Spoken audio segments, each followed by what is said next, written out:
Hi, everybody, and welcome back to Senior and Living Today.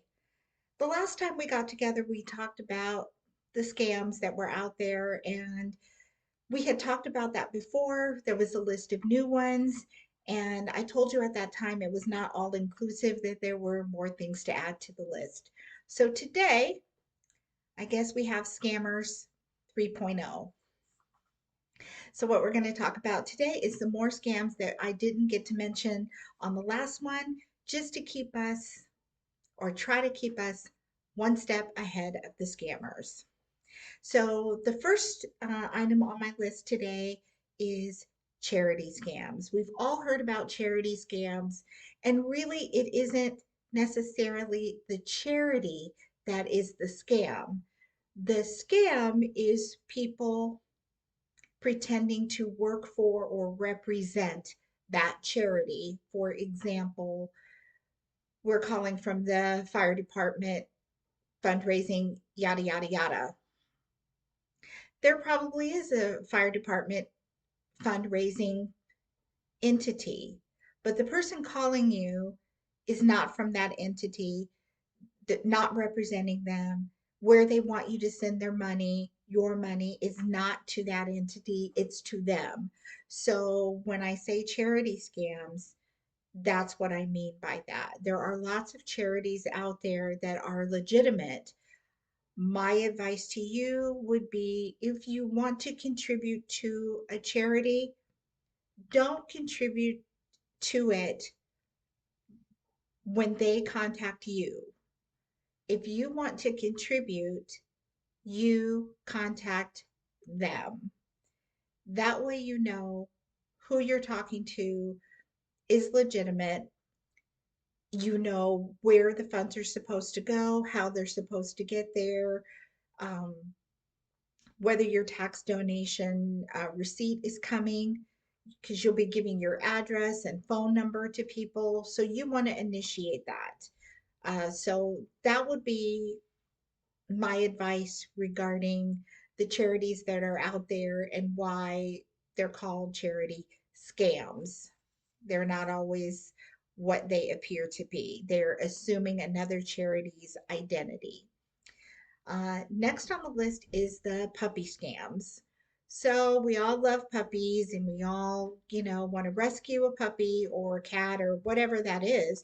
But the puppy scam, what that is when you decide that you are purchasing this puppy. Let's say this puppy is $300. You're asking them what the cost is. They're telling you it's $300. And then when it's time for you to get the puppy, there's like, well, there's a veterinarian fee, and there's an airline fee, and there's a crate fee, and there's a fee for immunizations. And that is all part of the scam. So first of all, I feel like there's tons of unhomed pets that you can get for a reasonable adoption fee at a humane society or something like that, an animal rescue. If there's a specific breed of a dog that you want, usually there are breeders that breed that kind of a dog. Let's say, for example, a St. Bernard.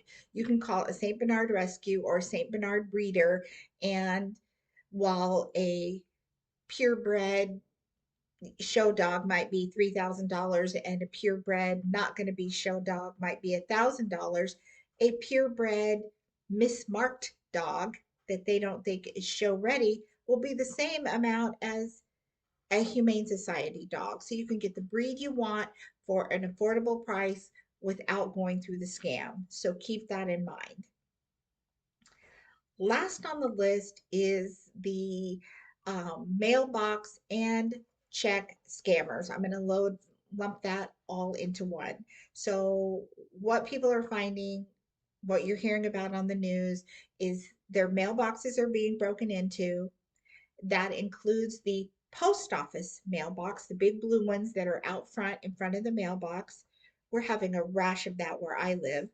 So people are breaking into the blue mailboxes and stealing the mail, looking for checks in it that they can wash and make the checks out for a different amount.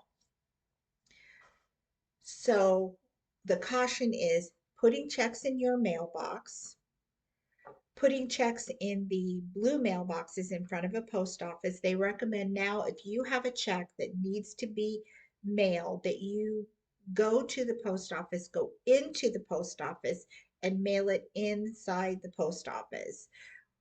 We have heard about the postmen and postwomen being robbed for those keys that go to the blue mailboxes. They're accosting them, taking their key, and breaking into these boxes and stealing the mail. They're washing these checks. You might write a check for $3, they'll change it to $300. So the check scam and the washing of the checks is a really hot item right now. So be super careful with that. That is the latest scam. And we are finding that somehow the banks aren't necessarily catching these checks.